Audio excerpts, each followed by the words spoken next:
काम काट हो गया कि गैरेज में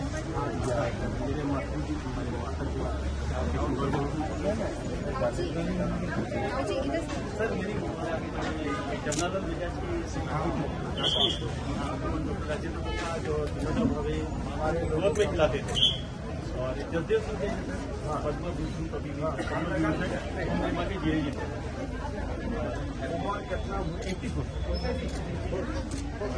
5 बेटे हैं तो एक गुजर गया था उसके बाद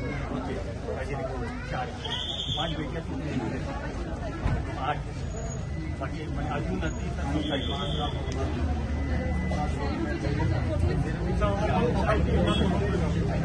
थोड़ा सा प्रसाद हल्का सा रेडी है थोड़ा सा टेस्ट करिए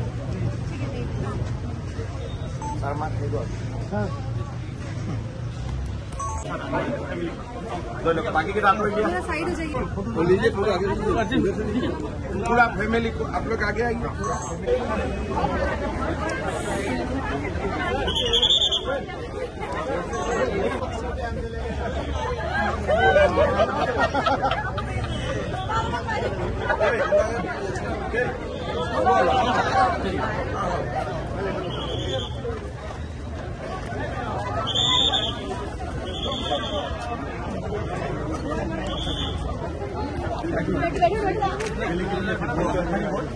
पाँच जन लड़ा 5 फैक्ट्री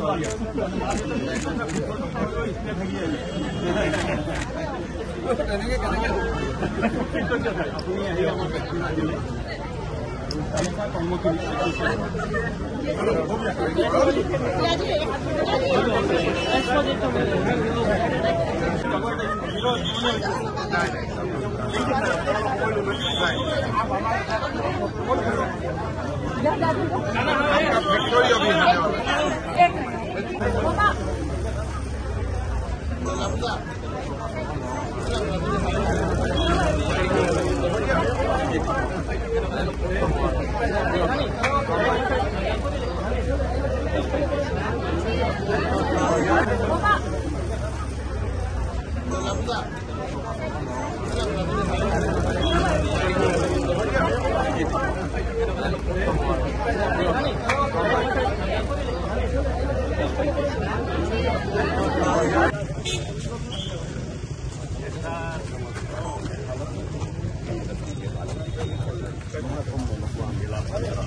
बहुत बढ़िया पंद्रह लगा इसमें भी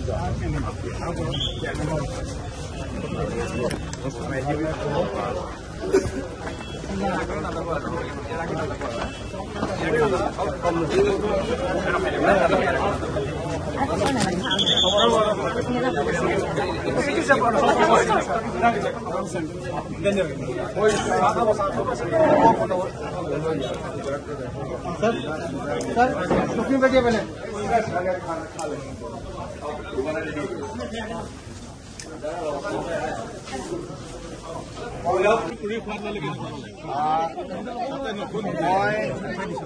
বোকাখাটত প্ৰায়ে পেৰা আৰু পুৰি খাওঁ মুখ্যমন্ত্ৰী হোৱাৰ পিছত য'তে থাকোঁ তালৈকে মাতি নি খাইছিলোঁ আজি যিহেতু গোলাঘাটৰ পৰা গাড়ীৰে গুৱাহাটীলৈ উভতি যাম সেইকাৰণে গোপাল কৃষ্ণত সোমাই পেৰা আৰু পুৰি খালোঁ সকলোকে লগো পালোঁ ভাল লাগিলে মনটো এতিয়া লাহে লাহে গুৱাহাটীত গৈ থাকিম আৰু দেওপাহাৰলৈ ভাল খবৰ আছিলে দেওপাহাৰৰ কাৰণে মই ব্যৱস্থা কৰি আছোঁ অলৰেডি আৰ্কিঅলজিৰ টিমে লাগি আছে আমি গোটেই পাহাৰখনতে এটা খনন আৰু প্ৰত্নতান্ত্ৰিক অনুসন্ধান চলাবৰ কাৰণে সিদ্ধান্ত লৈছোঁ মই যিমান সোনকালে পাৰোঁ আপোনালোকক ভাল খবৰ দিম বোকাখাট ষ্টেডিয়ামৰ কাৰণে আপুনি বোকাখাট ষ্টেডিয়ামটোতো হেলিপেড ভাঙি দিয়া হ'ল ষ্টেডিয়ামৰ কাম আগবাঢ়ি আছে মই অতুল দাক কৈছোঁ আৰু অলপ ডাঙৰ কৰিব দেখা গৈছে যে হস্পিটেলখনত কিন্তু বিল্ডিং হ'ল কিন্তু পৰ্যাপ্ত এনাস্থেচিয়লজি আৰু গাইনকলজিৰ অভাৱ আছে মই কথা পাতিছোঁ ঠিক কৰিম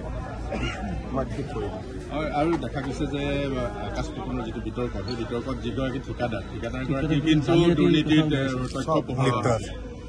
আকাশ ফুকন সমাজসেৱী ল'ৰা ভাল ল'ৰা কিন্তু মানুহৰ যদি মুখখন ভাল নাথাকে তেতিয়াহ'লে মানুহে বেয়া পায়। আৰু বিজেপি দলে এটা পাৰ্টিত আমি বিচাৰোঁ যে অলপ মানুহ সংস্কৃতিবান হওক, ডাঙৰক সন্মান কৰক, সৰুক মৰম কৰক। ৰণোজ পেগু এজন আমাৰ জ্যেষ্ঠ মন্ত্ৰী, তেওঁৰ বিষয়ে যিখিনি কথা কৈছে শুনি মোৰ বেয়া লাগিছে। মই ভাবোঁ যে আকাশ ফুকনে ৰাজহুৱাভাৱে ক্ষমা খুজিব লাগে, ৰণোজ পেগুৰ ঘৰত গৈও ক্ষমা খুজিব লাগে, আৰু আমাৰ দলটোৰ যিটো পৰম্পৰা সেই পৰম্পৰা মতে চলিব লাগে। যিজন ঠিকাদাৰ তেওঁৰ বিষয়েও কিছু কথা শেহতীয়াকৈ প্ৰকাশ পাইছে। মই ভাবোঁ যে এইটো ডিপাৰ্টমেণ্টে চাব লাগে যে কমপ্লিট নোহোৱা কাম এটা কেনেকৈ কমপ্লিশ্যন দেখুৱাইছিলে সেই বিষয়ে ডিপাৰ্টমেণ্টে চাব। তাত মোৰ ক'বলগীয়া একো নাই, কিন্তু মোৰ দলৰ মানুহজনৰ যদি কথা আচাৰ ব্যৱহাৰ ভাল নাথাকে, মানুহে 10জনে মোকে প্ৰশ্ন সুধিব যে আপোনাৰ দলত কিয় এনেকুৱা মানুহৰ ডেকা বয়সত ভুল হয়। ভাল কৰি ডাঙৰজনক ক্ষমা খুজি, ৰাইজক ক্ষমা খুজি নিজক সংশোধন কৰি মানুহ আগুৱাব লাগে। ধন্যবাদ।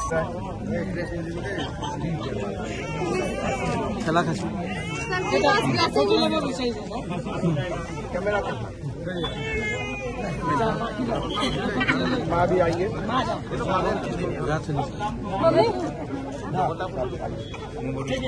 सेल्फी ले लो, वहाँ से सेल्फी ले लो। बैक कैमरा पे सेल्फी का क्या? अच्छा भैया ने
आप नहीं आप शुगर मिलती हो सबसे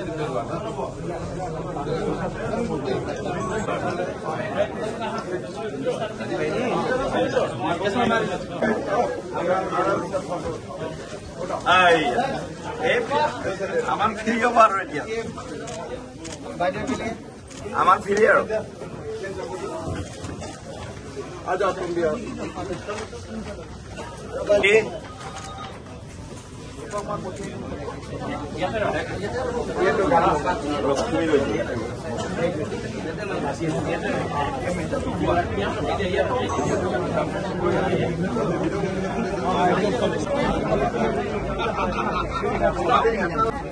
মাতৃ থৈ মই বাইছো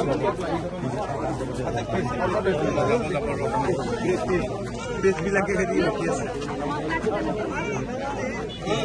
ভাল খবৰ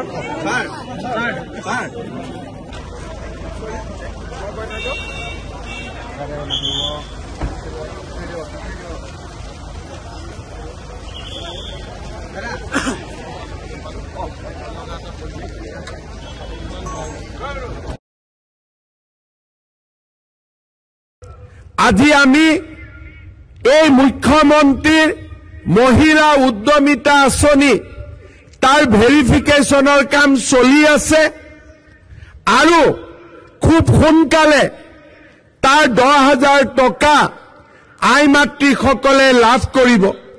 আমাৰ আঁচনিখন হ'ল এই বছৰ আমি 10,000 দিম, অহা বছৰ আমি আৰু 15 দিম। 10-15-25 হোৱাৰ পিছত বেংকৰ পৰা আমি 25,000 টকা বেংকৰ পৰাও লোন লৈ আই মাতৃসকলক দিয়াৰ ব্যৱস্থা কৰিম। কিন্তু আজি এই 5,000 মহিলাৰ যদি নো ডিউ চাৰ্টিফিকেটখন আপোনালোকক আমি দিব নোৱাৰিলোহেঁতেন, ভৱিষ্যতে আপোনালোকক বেংকে কেতিয়াও আৰু লোন নিদিলেহেঁতেন। আজি আপোনালোকক ততাতয়াকৈ মহিলা উদ্যমিতা আঁচনিৰ তালিকা প্ৰকাশ পোৱাৰ আগতেই আমি আপোনালোকক নো ডিউ চাৰ্টিফিকেটখিনি দিব বিচাৰিছিলোঁ যাতে আপোনালোকে মহিলা উদ্যমিতা আঁচনিৰ পৰা বঞ্চিত হ'বলগীয়া নহয়। ঠিক তেনেধৰণে অহা 15 তাৰিখে আমি ৰাজ্যখনত ৰেচন কাৰ্ড নথকা পৰিয়ালক ৰেচন কাৰ্ড দিব চেষ্টা কৰিছো, কাৰণ 15 তাৰিখৰ পৰা 28 তাৰিখৰ ভিতৰত আমাৰ গাঁৱে গাঁৱে বুথ কেন্দ্ৰই অৰুণোদয় আঁচনিৰ নতুন হিতাধিকাৰীসকলক নিৰ্বাচন কৰা হ'ব। এতিয়া আপোনালোকে এক মুহূৰ্ত মনত চিন্তা কৰক, যদি অসমত 2021 চনত বিজেপি দল নিজিকিলেহেঁতেন, আপোনালোকে ভোটদান কৰি যদি বিজেপি দলক নিজিকালেহেঁতেন, আজি মাইক্ৰ ফাইনেন্সৰ এজেণ্টবিলাকে আপোনালোকৰ ঘৰত গৈ টিভি, ফ্ৰিজ, চাইকেল, স্কুটাৰ সব উঠাই লৈ আহিলেহেঁতেন নাই?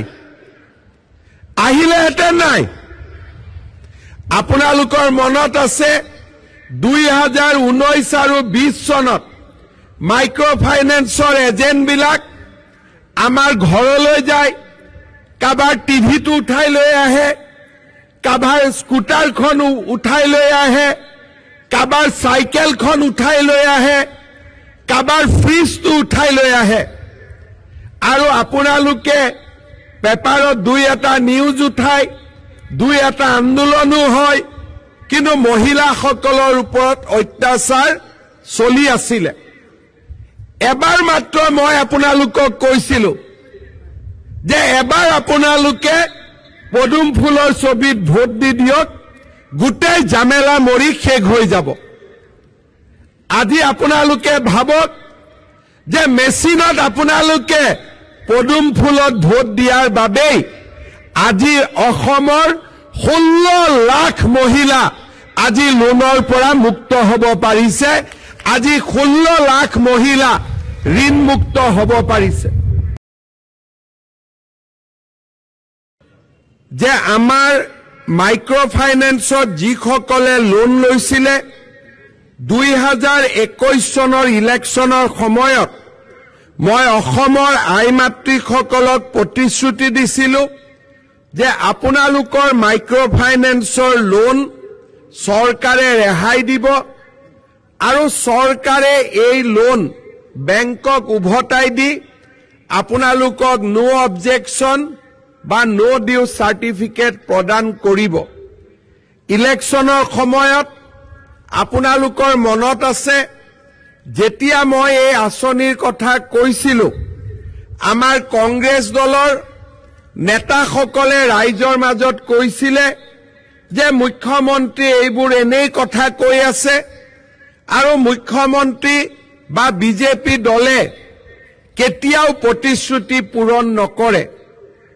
আজি আপোনালোকক মই জনাবলৈ পাই ভাল পাইছো যে প্ৰথম ইলেকশ্যনত জিকি আহিয়েই আমি যি 8,72,739 গৰাকী মহিলাই ঋণৰ টকা নিয়মীয়াকৈ ঘূৰাই দি আছিলে, কিন্তু কোভিডৰ বাবে লোনৰ টকা ঘূৰাই দিবলৈ কষ্ট পাইছিলে, তেনেকুৱা 8,72,739 গৰাকী মহিলাক আমি তেওঁলোকৰ ঋণৰ বাকী থকা মূল্য বা 25,000 টকালৈকে আমি তেওঁলোকৰ বেংক একাউণ্টত টকা জমা দিছিলোঁ।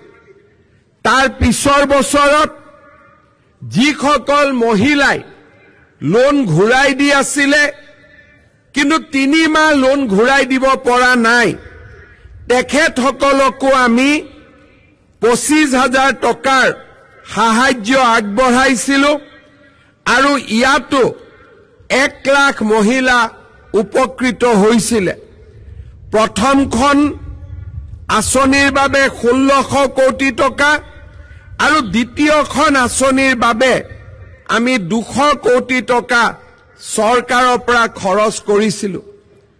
আজি আমি ইয়াৰ পিছত আমি চাইছিলোঁ যে কোন মহিলাই 25,000 টকালৈকে লোন লৈছে আৰু টকা ঘূৰাই দিব পৰা নাই। তেনেকুৱা 2,22,950 গৰাকী মহিলাক যোৱা বছৰ লোকসভা ইলেকশ্যনৰ আগে আগে তেওঁলোকে লোন লোৱা 291 কোটি টকা বেংকত চৰকাৰে জমা দি তেওঁলোকক আমি এনেকে মিটিং পাতি নো ডিউজ চাৰ্টিফিকেট হাতত আমি তুলি দিছিলোঁ। আজি আমি একেটা কামকে পুনৰ এবাৰ কৰিব খুজিছোঁ। যোৱাবাৰ 25,000 টকালৈকে যিসকলে লোন লৈছিলে তেওঁলোকৰ লোন আমি ঘূৰাই দিছিলোঁ। আজি আমি 50,000 টকালৈকে যিসকলে লোন লৈছিলে তেওঁলোকৰ টকা চৰকাৰে বেংকত জমা দিলে আৰু আপোনালোকক আমি আজি আনুষ্ঠানিকভাৱে এই মিটিঙৰ পিছতে আপোনালোকক নো ডিউজ চাৰ্টিফিকেট আমি প্ৰদান কৰিম।